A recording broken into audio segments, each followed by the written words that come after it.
I was making my famous chocolate chip cookies for Emma's birthday when I heard her upstairs giggling with that particular tone that meant she was recording another TikTok video.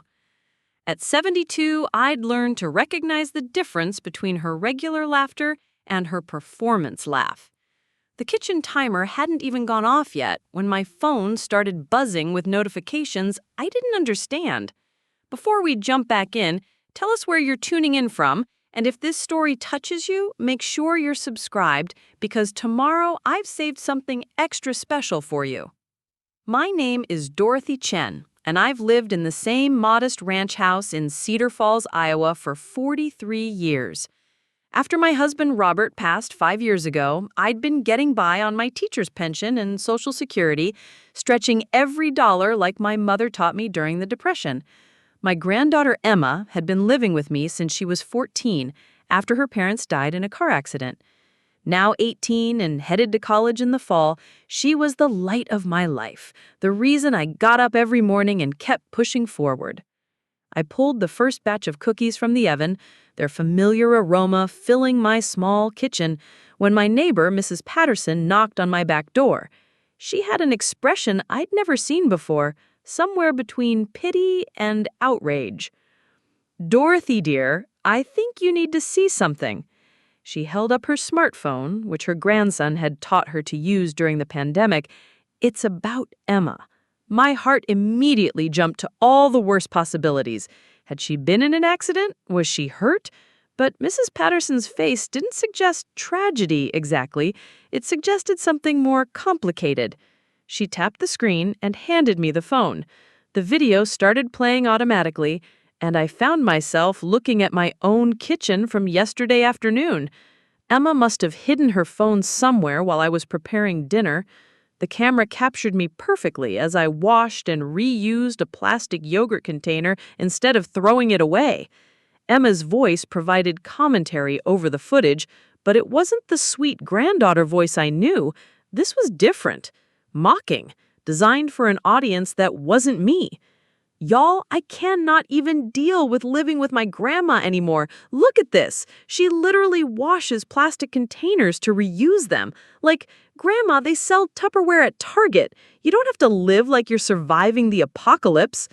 The video cut to another scene of me carefully folding and saving wrapping paper from Christmas, smoothing out every wrinkle so it could be used again. Emma's voice continued its cruel narration. And don't even get me started on how she saves wrapping paper like it's made of gold. I asked her to buy me AirPods for my birthday, and she said we needed to save money for my college fund. But she spends money on literally nothing. We could afford nice things if she wasn't so cheap about everything. I watched myself on the small screen going about my daily routines, completely unaware that my own granddaughter was documenting my frugal habits to mock them for strangers on the internet. The video showed me turning off lights when I left rooms, unplugging appliances when they weren't in use, buying generic brands at the grocery store instead of name brands. The worst part was the finale. Emma had recorded me last week when I had gently suggested we share a dessert at dinner instead of ordering 2 separate ones to save a few dollars. On camera, it looked petty and embarrassing. Through Emma's commentary, it sounded like I was depriving her of basic happiness. So yeah, living with the cheapest grandma in America. Send help because I'm literally dying of secondhand embarrassment every time we go anywhere in public.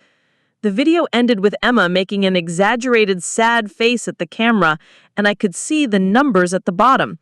3 million views, 47,000 comments, 15,000 shares. Mrs. Patterson took her phone back gently. "Dorothy, I'm so sorry you had to find out this way. My grandson showed it to me this morning. It's been shared all over social media." I sank into my kitchen chair, the same one where I'd helped Emma with homework for 4 years, where we'd planned her senior year activities, where just last month we'd filled out her college applications together. The betrayal felt physical, like someone had reached into my chest and squeezed my heart until it could barely beat. "How long has this been online?" 3 days. Mrs. Patterson sat down across from me. "There are more videos, Dorothy. She's been posting about you for weeks."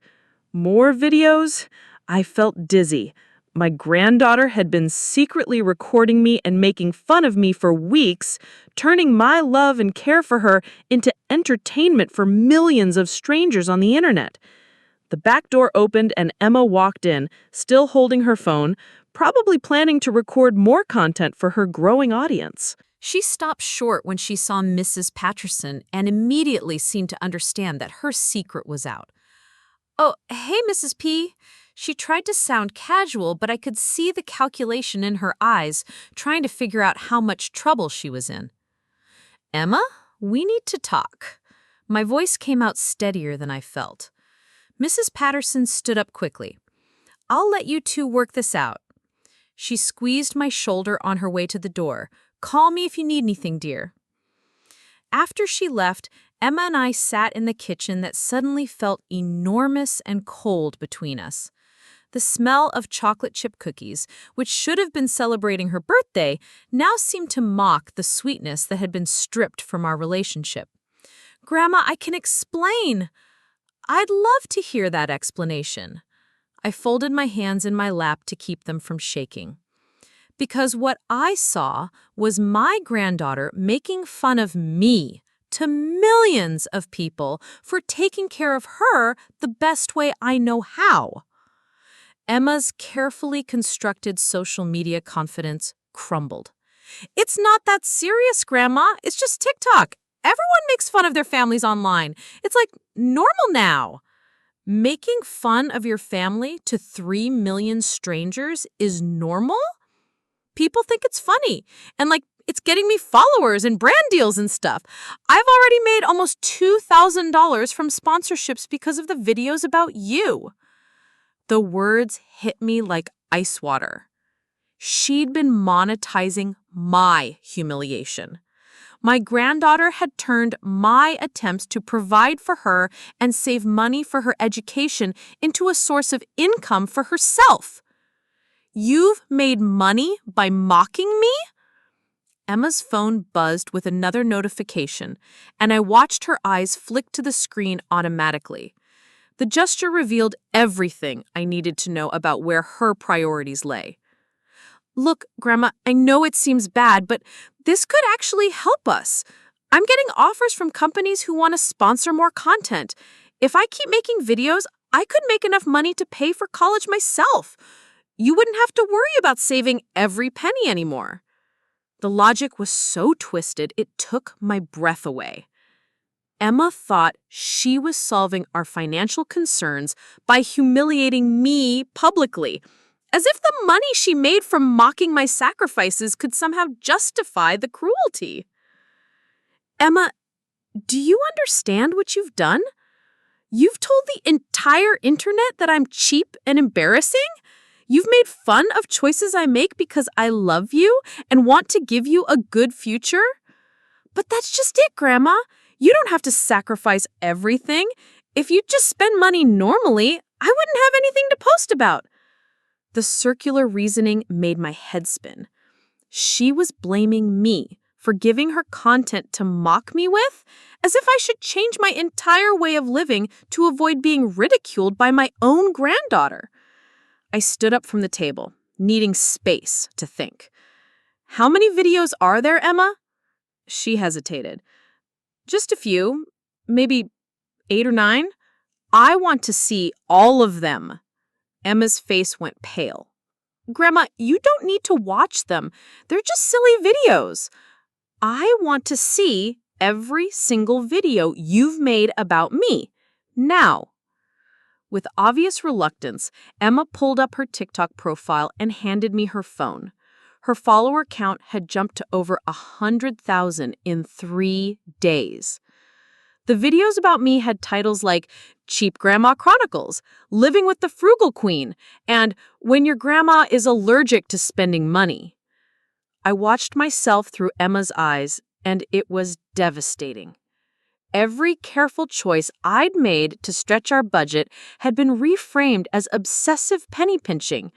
Every sacrifice I'd made to ensure Emma's future had been presented as evidence of my embarrassing cheapness. In one video, she'd recorded me getting excited about finding a 25-cent clearance item at the grocery store. Preparing and narrating this story took us a lot of time. So if you are enjoying it, subscribe to our channel. It means a lot to us. Now, back to the story. Emma's voiceover made me sound like I'd never seen money before, when in reality, I'd been thrilled to find organic pasta sauce at a price we could afford. Another video showed me mending a small tear in one of Emma's shirts instead of buying her a new one. I remembered that day clearly. The shirt was expensive, fairly worn, and the tear was tiny. I'd been proud of the invisible mending technique my mother had taught me. Through Emma's lens, it looked like I was forcing her to wear damaged clothes because I was too cheap to replace them. The comments were brutal. Thousands of strangers calling me pathetic, suggesting Emma should move out, making jokes about my age and appearance. Some people defended my frugality, but they were drowned out by those who found my lifestyle ridiculous and embarrassing. The worst video was titled, "My Grandma's Shopping Habits Will Shock You." Emma had secretly filmed our last trip to the grocery store, focusing on how I compared prices, used coupons, and chose generic brands over name brands. Her commentary made it sound like I was dragging her through some kind of poverty performance when I was simply trying to make our limited budget work. But what broke my heart wasn't the mocking commentary or the stranger's cruel comments. It was seeing how Emma looked at me in those moments when she thought I couldn't see her. In every video, when she thought the camera wasn't catching her expression, I could see genuine affection in her eyes. The girl who loved me was still there, underneath the persona she'd created for social media. When I finished watching, I set her phone down carefully on the kitchen table. Emma sat across from me, fidgeting with her hands, finally understanding the magnitude of what she'd done. "Emma, I need you to understand something. Every choice you made fun of in those videos was a choice I made because I love you. When I save wrapping paper, it's so we can have money for your books. When I buy generic cereal, it's so we can afford the good ingredients for the cookies you love. When I suggest sharing a dessert, it's because I'm trying to save every dollar I can for your college fund. I know, Grandma, I know you do everything for me. Do you? Because those videos suggest you think I'm just a cheap old woman who doesn't understand how to live in the modern world." Emma's eyes filled with tears. "I didn't mean for it to get this big. It started as just one video, and then people wanted more, and then the brands started reaching out, and it felt like this amazing opportunity. An opportunity to humiliate me? An opportunity to make money for college." Emma wiped her eyes. "Grandma, do you know how expensive school is going to be? Even with scholarships and financial aid, we're going to need like $40,000 over 4 years. I see how stressed you get about money. I thought if I could make some cash from social media, it would help both of us." I studied my granddaughter's face, trying to understand how someone I'd raised could be so thoughtful and so cruel at the same time. Her motivations weren't entirely selfish, but her methods had been devastating. "Emma, how much money have you actually made from these videos?" "About $2,000 so far, but I have meetings set up with bigger sponsors. One company wants to pay me $5,000 to make a series about living with you." $5,000 to continue humiliating me? It wouldn't be humiliating. It would be like documenting our different generational approaches to money. They want to make it educational. I could see Emma trying to convince herself as much as me that this was somehow acceptable, that she could frame our relationship dynamic as content without continuing to betray my trust. What's the name of this company? Trendy Living Solutions. They make organizational products and budgeting apps. They think our story could help them reach older demographics while entertaining younger ones. Our story. As if my humiliation was a story we were both choosing to tell together. "Emma, I need some time to think about all of this. I'm going to take a walk." I left her sitting in the kitchen with her phone and her notifications and her opportunities to monetize our family relationship. Outside, Cedar Falls looked exactly the same as it had that morning, but everything felt different. I'd woken up as a grandmother preparing for her granddaughter's birthday. Now I was a viral internet sensation famous for being cheap and out of touch. My phone buzzed as I walked around the block. text messages from numbers I didn't recognize, friend requests on Facebook from strangers, emails to addresses I rarely used. Emma's videos hadn't just made me famous in our small town, they'd made me recognizable to millions of people who now had opinions about how I lived my life. When I got home, Emma was gone. Her car wasn't in the driveway, and a note on the kitchen table said she'd gone to her friend Madison's house to think. The cookies I'd made for her birthday sat cooling on the wire racks, forgotten in the chaos of our confrontation. I sat down at my kitchen table and opened my laptop, something I usually only did to pay bills or video chat with my sister in California. But today, I needed to understand exactly what Emma had done and what it meant for both of us. I created a TikTok account, something I never thought I'd do, and searched for Emma's profile. Seeing my own face on the app was surreal. I looked older in her videos than I felt, more tired than I realized, more set in my ways than I wanted to admit. But I also looked like someone who cared deeply about her family, someone who took pride in making resources stretch, someone who found joy in small savings that added up to big opportunities. Emma's mocking commentary couldn't completely hide the love that motivated my actions. The comment sections were a mix of cruelty and unexpected support. For every person calling me embarrassing, there was someone defending my practical approach to money. For every joke about my age, there was someone sharing their own story about grandparents who'd sacrificed to provide opportunities for their families. One comment thread particularly caught my attention. A young woman had written about her own grandmother's frugal habits, explaining how those seemingly cheap behaviors had allowed her grandmother to pay for her education without debt. The response had hundreds of likes and dozens of replies from people sharing similar stories.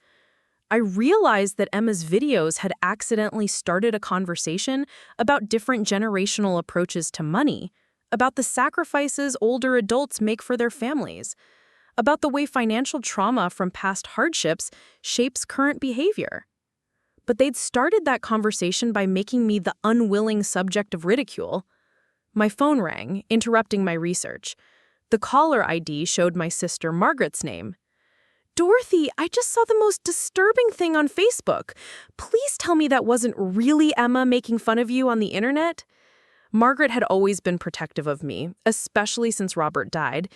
She lived in San Francisco with her successful tech executive husband and had strong opinions about social media and digital privacy. It was Emma. She's been recording me for weeks without my knowledge. That little brat! Margaret's voice was sharp with anger. "Dorothy, this is not okay. She's violated your privacy and made you a laughingstock. You need to make her take those videos down immediately."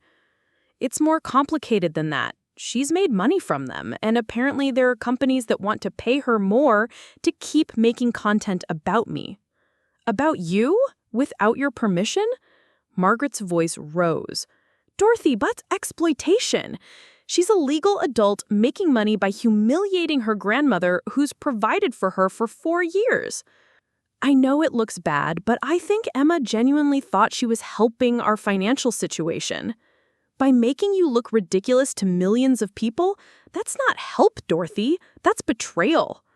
Margaret's words echoed my own feelings, but hearing them from someone else made them feel more real and more painful. "What are you going to do?" "I don't know yet. I need to understand more about what's happening and what my options are." "Your options? You're the adult. You tell her to delete everything and apologize publicly, or she finds somewhere else to live." Margaret's solution was clean and simple, but it didn't account for the complexity of my relationship with Emma and the financial realities we both faced. "She's starting college in 3 months. I can't just kick her out." "She should have thought about that before she made you famous for being cheap." After I hung up with Margaret, I continued researching Emma's social media presence. I discovered that the videos about me were just part of a larger personal brand she'd been building. She posted about fashion, college preparation, small-town life, and teenage struggles with authentic vulnerability that made her relatable to her growing audience. The videos mocking me were different in tone from her other content, more calculated and mean-spirited. It was as if she'd discovered that cruelty got more engagement than authenticity and had leaned into what worked. But reading through her other content, I could see glimpses of the thoughtful, caring young woman I'd raised. She posted about mental health awareness, shared resources for college financial aid, and often encouraged her followers to appreciate their families. The contradiction was confusing and heartbreaking. My laptop chimed with a new email notification. The subject line read, "Business Inquiry, Trendy Living Solutions."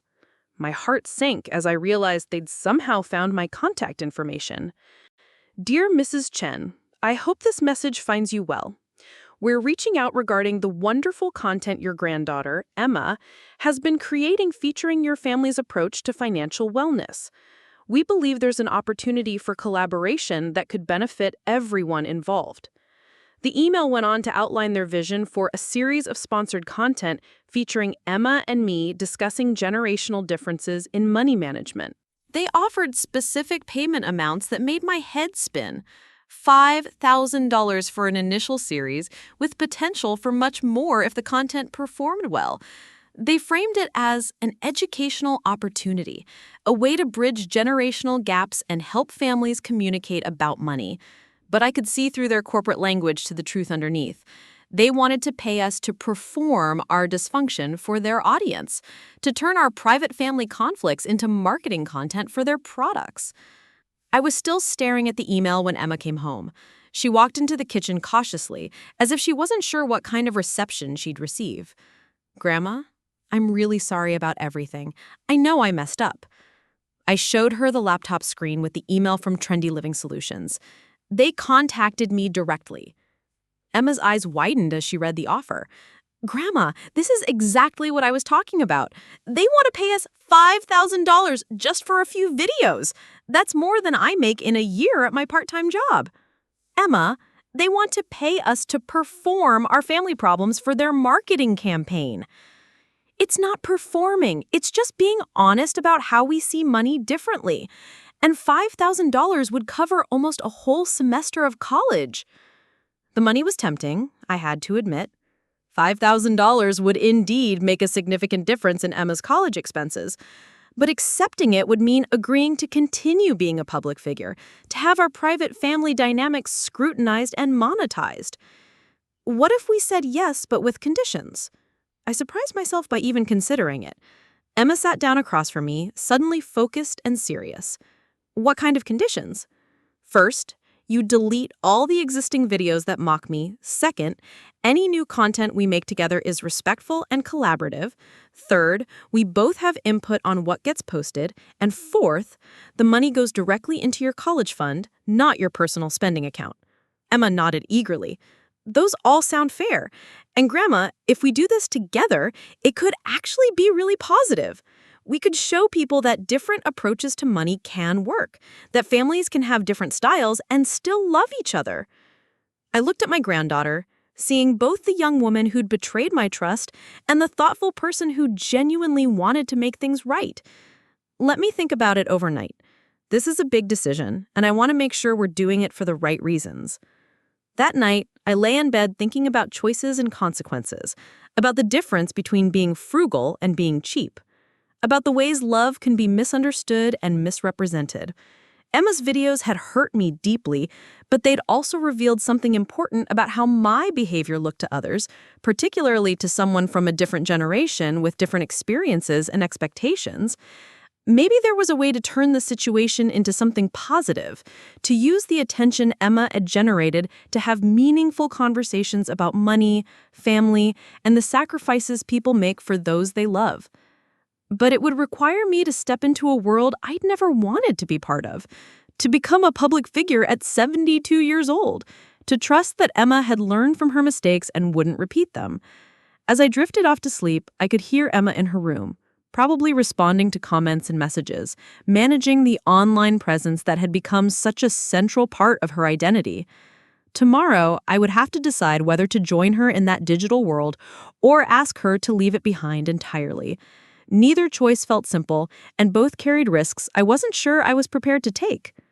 The next morning, I woke up to 17 missed calls on my phone. Word had spread through Cedar Falls faster than I had anticipated, and apparently half the town had opinions about my newfound internet fame. The first call I returned was to my principal, Helen Rodriguez, who'd been my boss during my teaching years and remained a close friend. "Dorothy, I need to ask you something, and please don't take this the wrong way."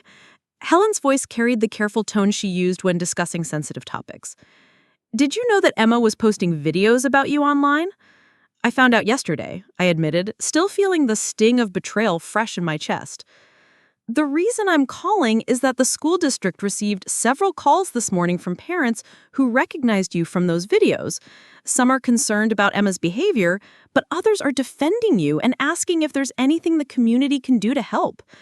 The idea that my private family drama had reached the school district made my stomach turn. I'd spent 32 years building a reputation as a dedicated educator, and now that legacy was being overshadowed by my granddaughter's social media antics. "Helen, I appreciate the concern, but Emma and I are working through this privately." "I understand, but Helen, I think you should know that this story has gotten bigger than just Emma's TikTok account. The Des Moines Register called this morning asking for a statement about the viral grandmother from Cedar Falls. Apparently, other news outlets are picking up the story too." "News outlets?" My hands started shaking as the full scope of the situation began to sink in. What had started as Emma's teenage social media experiment was becoming a legitimate news story. What kind of statements are they looking for? "They want to interview you about the generational divide in spending habits, about how social media affects family relationships, about your response to being mocked by your own granddaughter." Helen paused.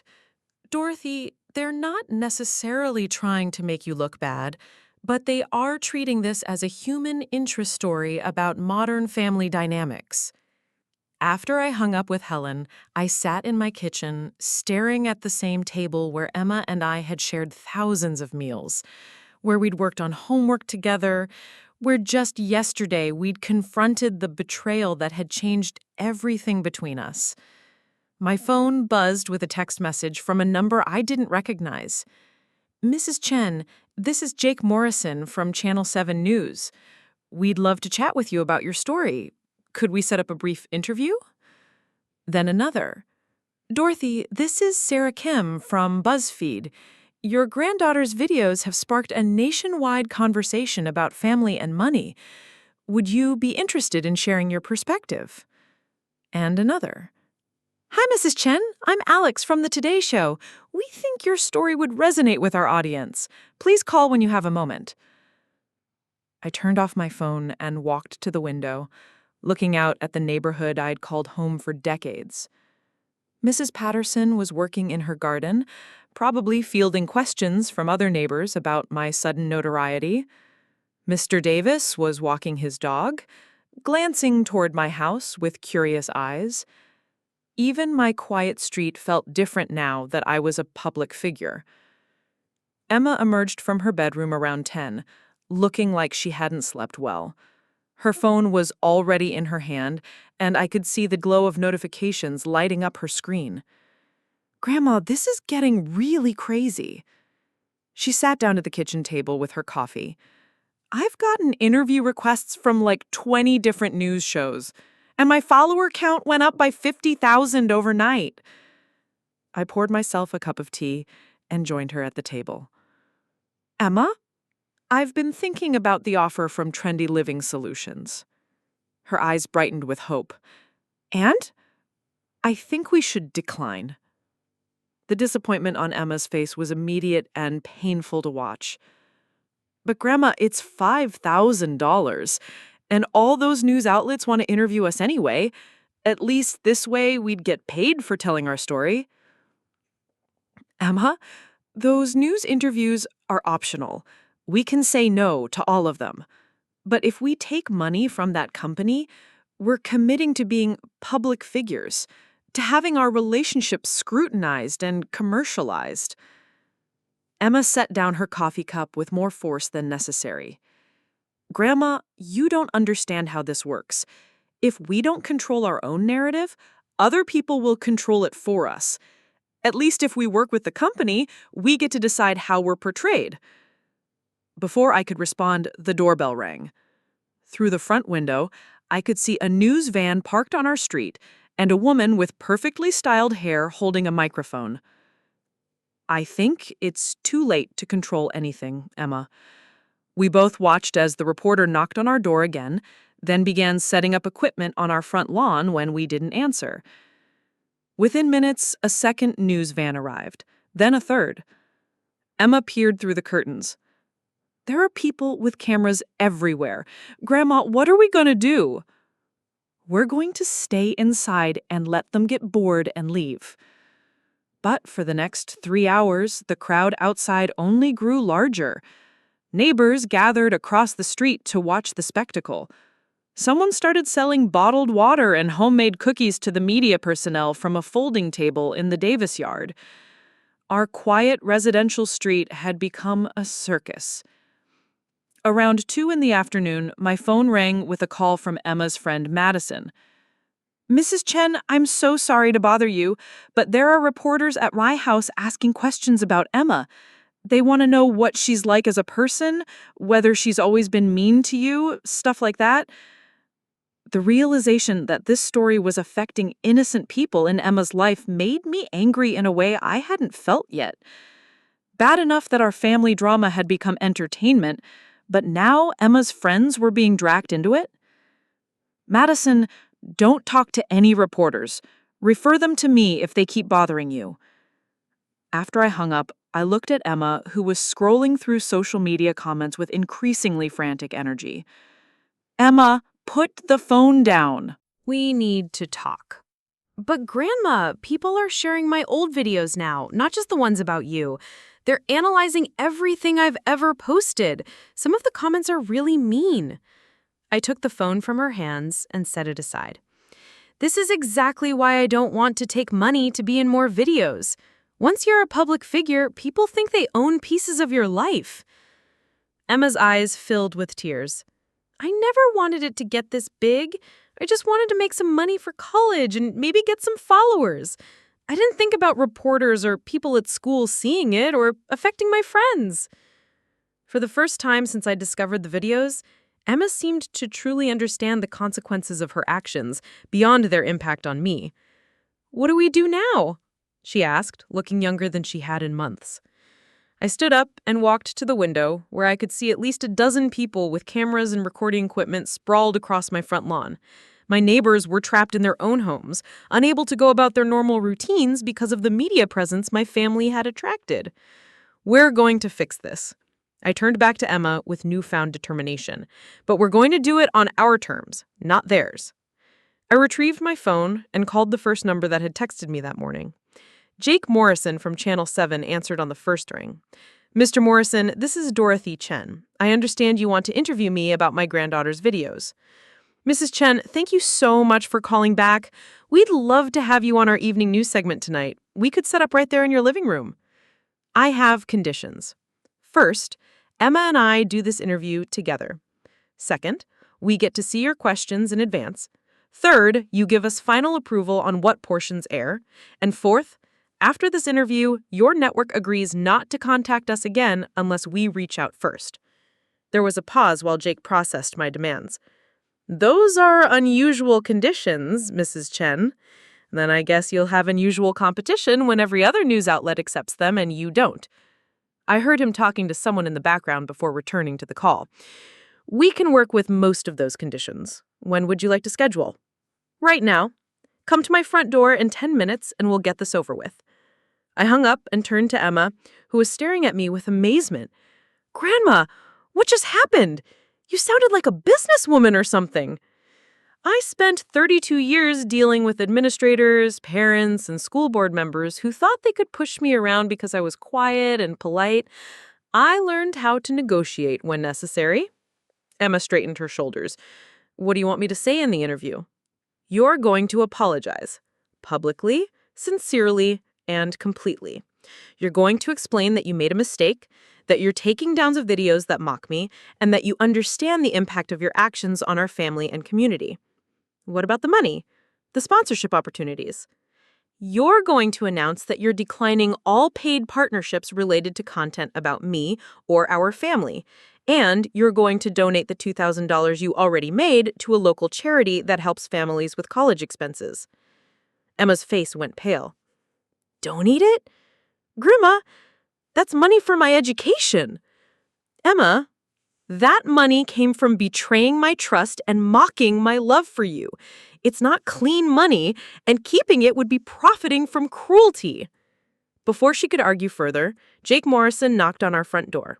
I checked my appearance in the hallway mirror, smoothed my gray hair, and opened the door to face the cameras.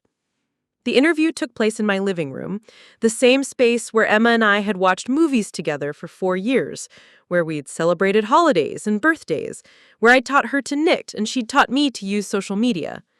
Jake started with softball questions about my background, my teaching career, my relationship with Emma. Then he moved to the more difficult territory. Mrs. Chen, how did you feel when you first saw your granddaughter's videos about you? I felt betrayed. I felt like someone I loved and trusted had decided to make money by humiliating me. But I also felt confused, because the person in those videos didn't match the granddaughter I'd raised. I could see Emma squirming beside me, uncomfortable with my honest assessment, but unable to argue with it. Emma, what made you decide to post those videos? Emma took a deep breath, and I could see her choosing between the defensive explanations she'd been giving me and a more honest response. I was frustrated with our financial situation, and I thought if I could make money from social media, it would help both of us. But I chose to do it in a way that was mean and disrespectful to my grandmother, and I realize now how wrong that was. Jake leaned forward, sensing a good story developing. Are you planning to continue making content about your family? No. Emma's voice was clear and firm. I'm deleting the videos that made fun of my grandmother, and I'm donating the money I made from them to the Cedar Falls Community Foundation, which helps local families with educational expenses. I felt a surge of pride watching Emma take responsibility for her actions without trying to minimize or excuse them. Mrs. Chen, there have been offers from companies wanting to sponsor content featuring both of you. Are you considering any of those opportunities? I looked directly into the camera, thinking about all the families who might be watching, who might be struggling with their own generational differences and financial pressures. My granddaughter and I have learned that some things are more valuable than money. Our relationship, our privacy, and our dignity are not for sale. We're grateful for the support we've received from people who understand that families sometimes disagree about money while still loving each other deeply. After the camera crew left, Emma and I sat in our suddenly quiet living room. The media circus outside had largely dispersed once word spread that we'd given an exclusive interview to Channel 7. Grandma, I'm really sorry. Not just for the cameras, but for everything. For violating your privacy, for making money off embarrassing you, for not understanding how hard you work to take care of us. I reached over and took her hand. Emma, I forgive you. But I need you to understand that trust takes time to rebuild. I know, and I want to do that. But Grandma, I also want you to know that some of the people commenting on the videos had good points about the way you save money. What kind of points?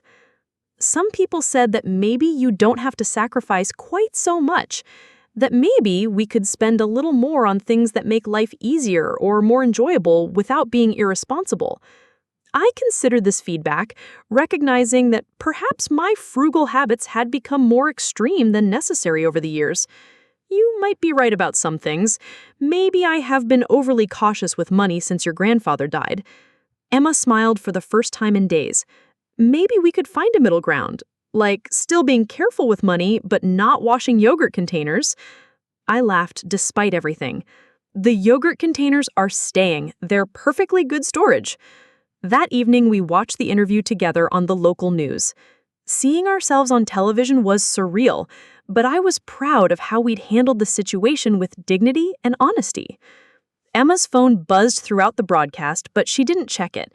Instead, she sat beside me on the couch, occasionally commenting on how strange it was to see our living room on TV. After the news ended, Emma finally looked at her phone. Her expression shifted from curiosity to amazement. "Grandma, look at this." She showed me her screen, which was flooded with supportive messages. "People are apologizing for the mean comments they made before. They're saying they respect how we handled the interview." I scrolled through the responses, which were dramatically different from the cruel jokes and mocking comments I'd seen on her original videos. People were sharing their own stories about family financial disagreements, about grandparents who'd sacrificed for their education, about learning to appreciate different generational approaches to money. One comment particularly stood out. "This interview made me call my grandmother to thank her for all the ways she saved money to help pay for my college. I never understood before how much love was behind her frugal choices." Another read, "Emma's apology seemed really genuine, and I respect that she's donating the money she made from them. Not many people her age would do that." Emma closed her phone and looked at me seriously. "Grandma, I want to ask you something, and I want you to be honest. What is it? If I promise never to post anything about you without your permission, and if I promise to split the money 50-50 with your college fund, would you consider doing one collaborative video with me?" Not making fun of anything, just talking honestly about how different generations think about money. I studied my granddaughter's face, looking for any sign that she was still thinking of me as content rather than family. What would be the purpose of such a video? To show people that families can disagree about money and still love each other. To help other grandparents and grandchildren understand each other better. And maybe to help people see that being careful with money isn't something to be ashamed of. Her motivation seemed genuine, but I was still hesitant to step back into the public eye. Let me think about it. But Emma, if we did something like that, it would be as equal partners, not as a granddaughter making fun of her grandmother. Absolutely, Emma nodded eagerly. And it would be one video, not a series, just a chance to end this story on a positive note. That night, I lay in bed thinking about second chances and the difference between exploitation and education. Emma had made a serious mistake, but she'd also taken genuine responsibility for it in a way that suggested real growth and maturity. Maybe there was value in using our experience to help other families navigate similar conflicts. Maybe we could turn Emma's mistake into something that actually helped people understand each other better. But I would need to be sure that Emma had truly learned from this experience, that she understood the difference between sharing our story to help others and sharing it to entertain strangers. The next morning brought a different kind of attention. Instead of news vans, my driveway was filled with neighbors bringing casseroles and flowers. Mrs. Patterson knocked on my door with a homemade apple pie and tears in her eyes. "Dorothy, I watched your interview last night, and I want you to know how proud I am of the way you handled everything. You showed real grace under pressure." Behind her, I could see a small line of other neighbors waiting to offer their support. Mr. Davis held a bouquet of flowers from his garden. The Johnsons carried a basket of fresh vegetables. Even teenage neighbors I barely knew had come to express their admiration for how Emma and I had resolved our conflict. For the next several hours, my house was filled with visitors who wanted to share their own stories about family money disagreements, about grandparents who'd sacrificed for their families, about learning to appreciate different approaches to financial management. Emma spent the day helping me host our impromptu gathering, making coffee and serving the food people brought. I watched her interact with our neighbors with genuine warmth and respect, apologizing personally to several people for the disruption our situation had caused in the community. By evening, when the last visitor left, Emma and I were exhausted, but oddly closer than we'd been in months. "Grandma, I didn't realize how much people in our community respected you. Every person who came by had a story about something you'd done for them or their kids when you were teaching." I'd forgotten about many of those small acts of kindness myself, but hearing them recounted throughout the day had reminded me of the life I'd built in Cedar Falls, the relationships that mattered more than any social media following. Emma sat down beside me on the couch, looking thoughtful. "You know what I realized today? What's that? All those people who came by, they understand that being careful with money isn't about being cheap. It's about taking care of the people you love. I think I forgot that when I was making those videos. I put my arm around my granddaughter, feeling like we were finally moving past the hurt and betrayal towards something stronger. Emma, I've decided about your video idea. She looked at me hopefully. And? I think we should do it. But not for the money or the attention. We should do it because today showed me that our story might actually help other families. Emma hugged me tightly. Thank you, Grandma. I promise I'll do it right this time. As we sat together in our living room, surrounded by flowers and cards from our community, I realized that Emma's mistake had accidentally revealed something beautiful about the life we'd built together. Our neighbors hadn't just been defending me from criticism, they'd been celebrating the values that guided my choices, the love that motivated my frugality. Maybe there was wisdom in sharing that message with a broader audience, in helping other families understand that financial disagreements didn't have to damage relationships if they were approached with respect and love. But first, we had to finish rebuilding the trust between us, proving to each other that we could be partners rather than content creator and subject. The road ahead wouldn't be easy, but for the first time since this whole situation began, I felt hopeful about our future together. 3 weeks later, Emma and I sat in my dining room with a professional video crew that looked nothing like the chaotic media circus that had invaded our street. This time, we'd hired them ourselves, using part of the money Emma had originally planned to donate to charity. After much discussion, we'd decided that creating one thoughtful video together was actually a better way to honor the community support we'd received than simply giving money away. The production company, Cedar Valley Media, was run by a young woman named Lisa, who specialized in family documentaries. When Emma had contacted her about our project, Lisa had been immediately interested in telling our story with dignity and authenticity. Mrs. Chen, I want you to feel completely comfortable with this process. Lisa adjusted her camera angle while her assistant checked the lighting. We're not here to create drama or sensationalize your relationship. We want to capture an honest conversation between two people who love each other and have learned to understand each other better. Emma sat across from me at the same table where we'd confronted our crisis weeks earlier, but everything felt different now. She wore a simple blue dress instead of her usual social media outfit, and her phone was tucked away in another room entirely. Over the past 3 weeks, we'd spent hours talking about money, family expectations, and the ways different generations approached financial security. Emma had taken a part-time job at the local library and started tracking her own expenses, beginning to understand firsthand how challenging it could be to make every dollar count. I'd also made some changes, loosening my grip on certain frugal habits that Emma had helped me recognize were more about anxiety than necessity. We'd started shopping together, with Emma helping me understand which name brand items were worth the extra cost, and me teaching her how to find genuine bargains versus marketing tricks. Are you both ready to begin? Lisa asked, settling behind her camera. Emma looked at me and nodded. We're ready.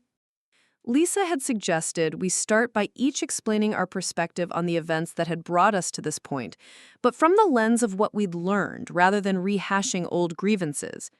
Emma spoke first, her voice steady and thoughtful. When I made those videos about my grandmother, I thought I was being funny and relatable.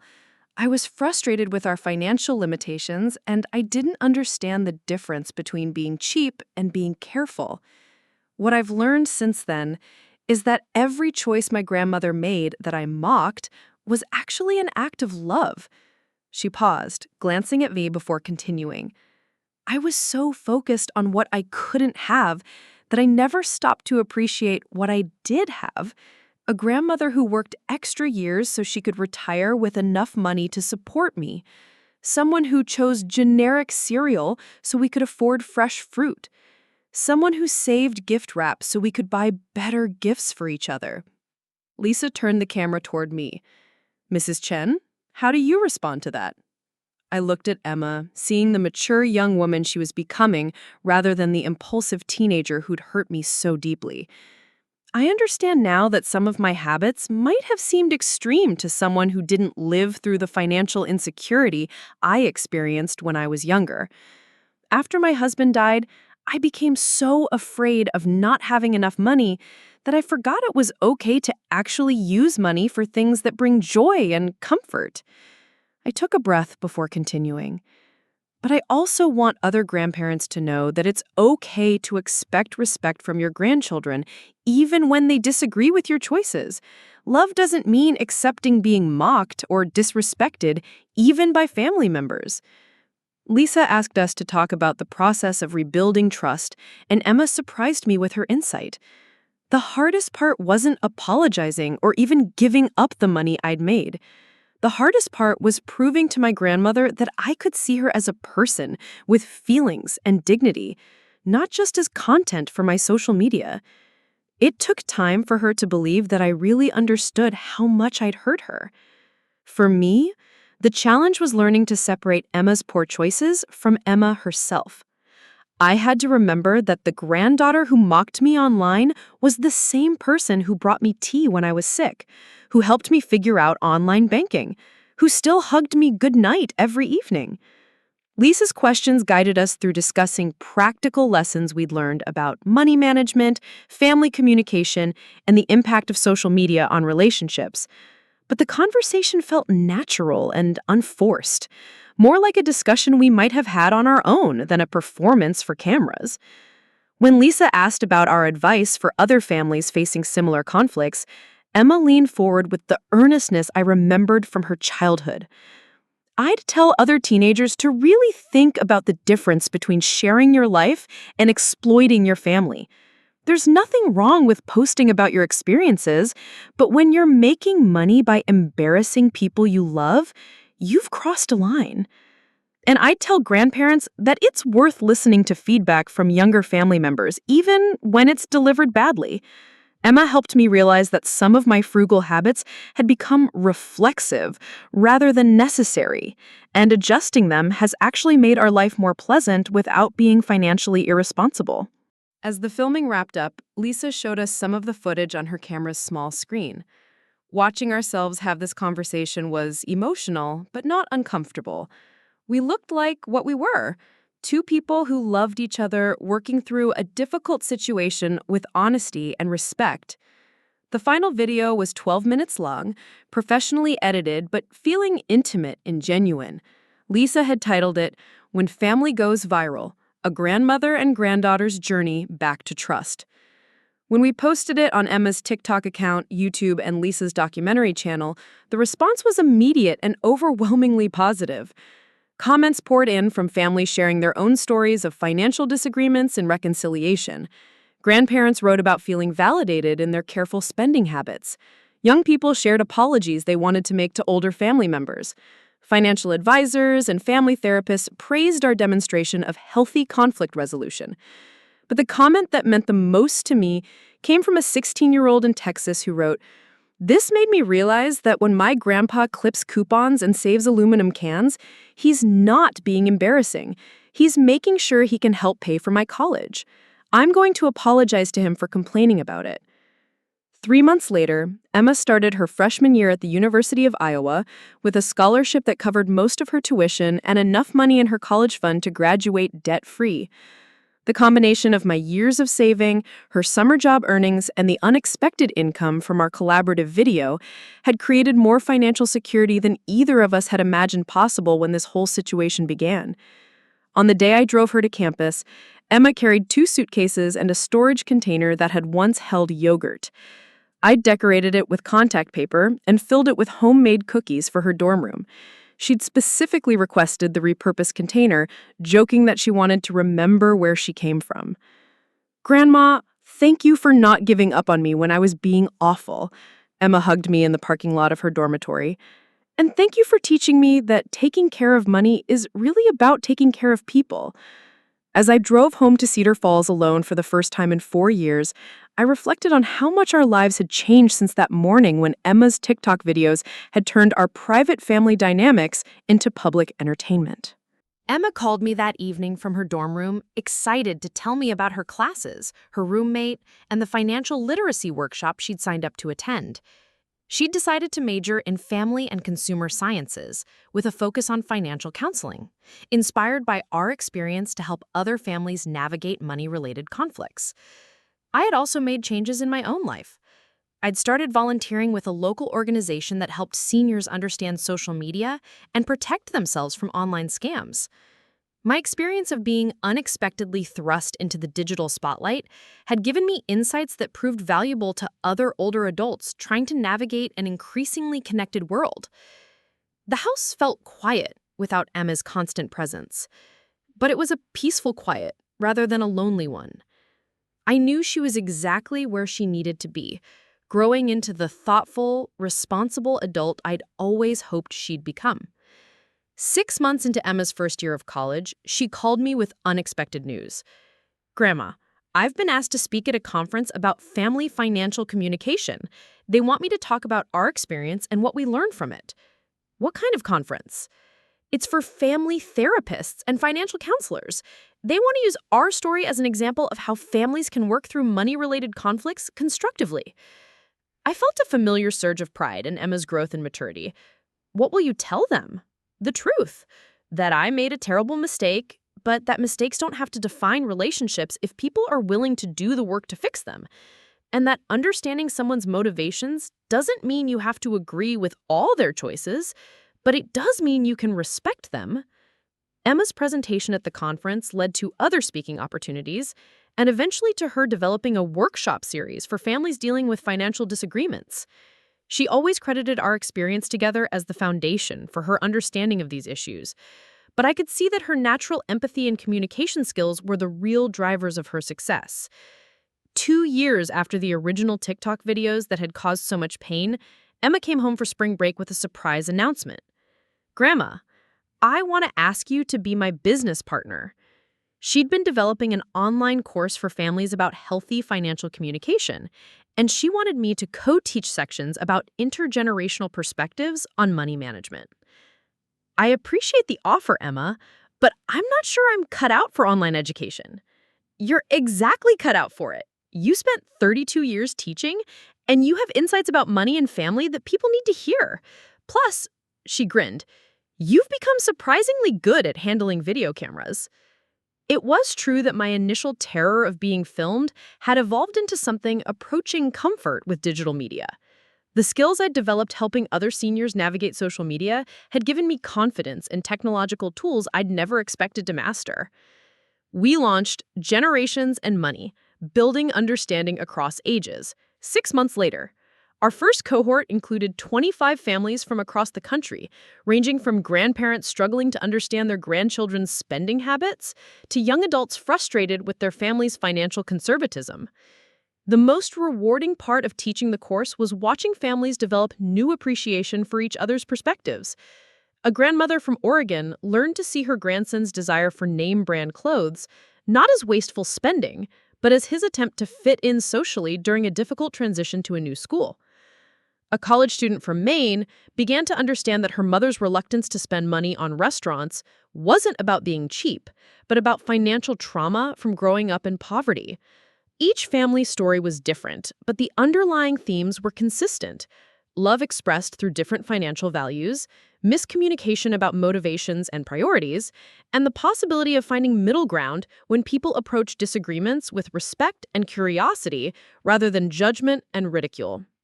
On Emma's 21st birthday, we sat in my kitchen eating chocolate chip cookies made with the same recipe I'd been using when this whole journey began. Emma was home for summer break, working at an internship with a local nonprofit that provided financial education to low-income families. "Grandma, do you ever regret how everything happened? The videos, the media attention, all of it?" I considered her question carefully. "I regret that you felt you had to mock me to express your frustrations. I regret that our private family business became public entertainment. But I don't regret where we ended up." Emma nodded thoughtfully. I regret hurting you, but I'm grateful for everything I learned. Not just about money, but about respect and trust, and the way actions have consequences you don't expect. She paused, then continued with a smile. Plus, if none of that had happened, we never would have discovered that you're actually really good at making educational videos. It was true that I'd found unexpected fulfillment in our course and the families we'd been able to help. At 75, I developed a new career helping people navigate exactly the kind of conflict Emma and I had worked through ourselves. That evening, Emma posted a photo on her Instagram account of the two of us baking together in my kitchen. The caption read, "3 years ago, I made the worst mistake of my life by mocking my grandmother online. Today, she's my business partner, my role model, and still the person who makes the best chocolate chip cookies in Iowa. Sometimes the worst decisions lead to the best destinations, but only if you're willing to do the work to get there." The post received hundreds of supportive comments from people who'd followed our journey over the years. But more importantly, it represented the evolution of Emma's relationship with social media, from a tool for mockery and exploitation to a platform for genuine connection and education. As I watched Emma clean up our baking mess with the same care she now applied to all her responsibilities, I reflected on the unexpected gifts that had emerged from our crisis. I'd learned that being open to change, even at my age, could lead to growth and new opportunities I'd never imagined. Emma had learned that real influence came from helping people rather than entertaining them, and that respect was more valuable than viral fame. Our relationship had been tested in the most public way possible, but it had emerged stronger and more honest than it had ever been before. The next morning, Emma left to drive back to college for her senior year. She loaded her car with the same careful efficiency she now applied to her budget, taking only what she needed and leaving room for the books and supplies she'd acquired during the semester. Before she pulled out of the driveway, she rolled down her window for one last conversation. "Grandma, thank you for showing me that love looks like making hard choices and sticking with people even when they disappoint you. Thank you for showing me that people can change and grow no matter how badly they've messed up." As I watched her drive away toward her future, I felt the satisfaction that comes from knowing you've raised someone who understands the difference between being loved and being deserving of love, between making mistakes and being defined by them. Emma's original TikTok videos had accidentally taught us both something valuable, that the stories we tell about our families matter, that the way we frame our relationships affects not just how others see us, but how we see ourselves. The difference was that now we were telling our story together, with respect and honesty, creating content that helped other families rather than exploiting our own for entertainment. At 75, I'd become an unexpected expert in digital media and family communication. At 21, Emma had learned that the most meaningful influence comes from service rather than popularity. Our journey from betrayal to partnership hadn't been easy or quick, but it had been worth every difficult conversation, every moment of uncertainty, every step toward understanding each other better. Sometimes, the worst thing that happens to a family becomes the catalyst for the best thing that could happen to them, but only if everyone involved is willing to choose growth over pride, understanding over being right, and love over everything else. The story that began with a granddaughter mocking her grandmother for being cheap ended with two women building a business helping other families choose love over conflict, respect over ridicule, and partnership over power struggles. And in my kitchen, the yogurt containers still serve as perfectly good storage for the cookies I bake for the families who visit us to share their own stories of reconciliation and growth. 5 years after our viral moment began, I received a phone call that would change everything once again. Emma, now 23 and working as a certified family financial counselor in Des Moines, was practically vibrating with excitement through the phone.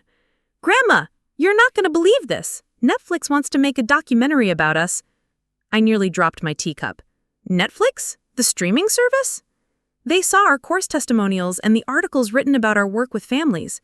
They want to follow several families through our program and document how they work through their financial conflicts. And they want us to be the main focus. I set down my tea and walked to the kitchen window, looking out at the same view I'd contemplated during our original crisis. The idea of our story reaching millions of people simultaneously thrilled and terrified me. "Emma, that's wonderful, but I'm not sure I'm ready for that level of exposure again." I know it's scary, but grandmas, think about how many families we could help. Our courses worked with 200 families so far, but a documentary could reach thousands, maybe millions of people who need to see that family financial conflicts don't have to destroy relationships. Over the following weeks, Emma and I met with the documentary producers, a team of thoughtful filmmakers who specialized in stories about family relationships and social issues. They weren't interested in sensationalizing our story or creating artificial drama. Instead, they wanted to show the real work that goes into healing damaged relationships and building understanding across generational divides. The documentary process took 8 months and followed 3 families through our program while also documenting our own continuing journey. One family featured a 25-year-old daughter whose shopping addiction was straining her relationship with her Depression-era grandfather. Another showed teenage twins learning to understand their single mother's strict budgeting after their father had left the family in significant debt. The third family dealt with college-age children who couldn't comprehend their immigrant parents' extreme frugality born from years of financial instability. Watching these families work through their conflicts reminded me daily of how far Emma and I had traveled from those painful early days when trust seemed irreparably broken between us. The most challenging part of the documentary process was allowing cameras to capture our teaching sessions, including moments when families struggled to communicate effectively or when old resentment surfaced during difficult conversations. The filmmakers were respectful but thorough, showing both the successes and the setbacks that occur in real family healing.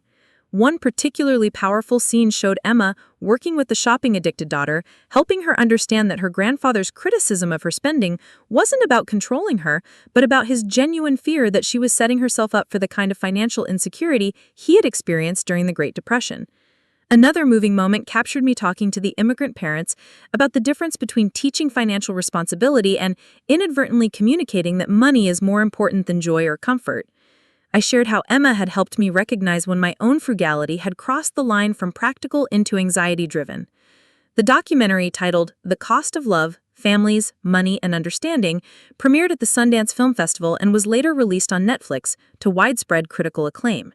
Critics praised its nuanced approach to family dynamics and its focus on solutions rather than just problems.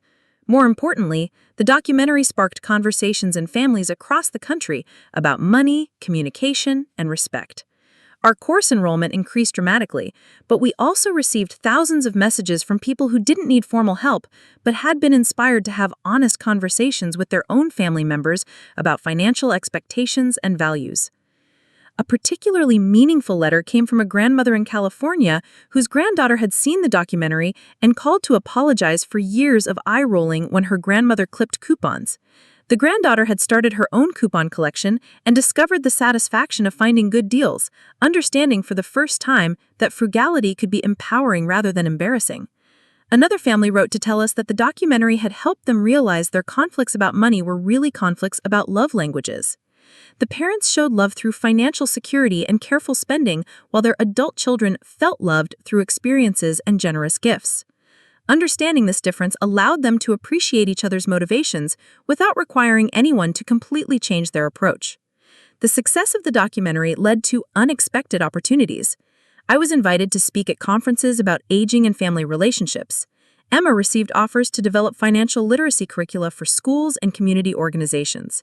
Together, we wrote a book about intergenerational financial communication that became a bestseller in the family finance category. But the most rewarding outcome was personal. Emma moved back to Cedar Falls and bought a house 3 blocks from mine. She maintained her counseling practice remotely while also teaching occasional classes at the University of Iowa Extension program.